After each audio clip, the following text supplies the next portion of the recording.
Саламатсыңарбы окуучулар? Мен азыр силерге Время знаний сайтына кирип, кантип олимпиадага катышуу керектигин үйрөтүп бермекчимин. Ал үчүн Chrome'га киребиз. Браузерге кирип туруп,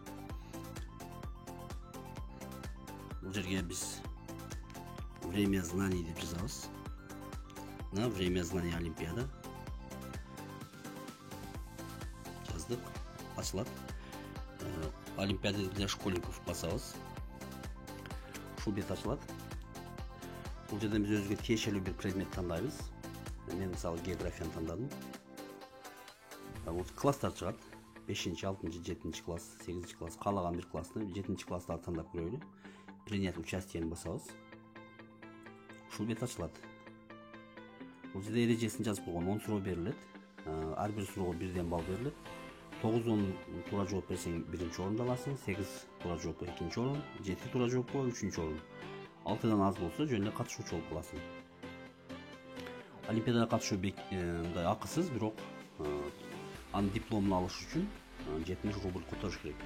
Бирок мен силерге азыр акча которбой эле ошол дипломду скриншот кылып алуу жөнүндө да көрсөтүп бермекчимин. Анда баштадык. Мына биринчи суроо. Укажите из перечисленных карт мелкомасштабную.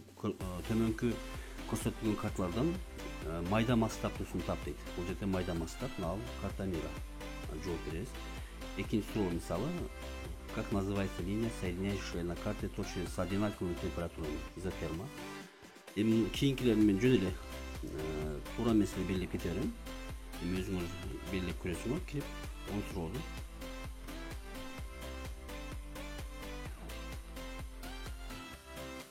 Мына мен мисалы азыр мен 10 суроо аткарып болсом, менин упайым, топтогон упайым 4 упай топтодум 10 суроодон. Мен жөн эле катышуучу болуп калдым да.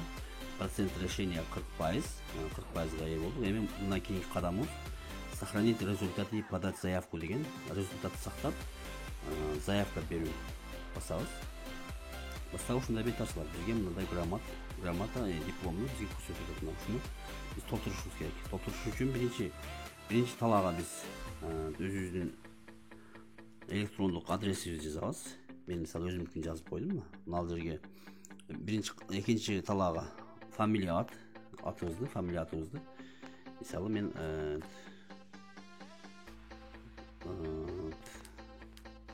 өзүм кызымдын атын жазып кое берем. Мугалимге, мисалы географиядан мугалим өзүмдүн атымды жазып коем. Образовательный учреждение мектептин аты. Андан кийин ушундай атып жазабыз. Эми выберите дизайн диплома дейт. Дипломдун дизайнын тандасак болот. Биз мына биринчи дипломду да карасак, уже даяр болду, атын жазып, участник болуп катышты деп. Вариантын өзгөртүп койсок, мисалы 5-чи вариант тандасак, уже башкача диплом чыгат. Же болбосо 7-чи вариантын башкача. Ушу 7-чи вариант тандап туруп мен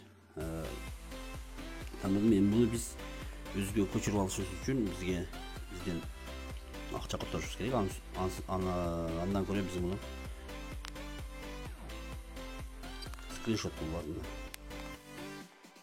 Скриншот кылып алдык.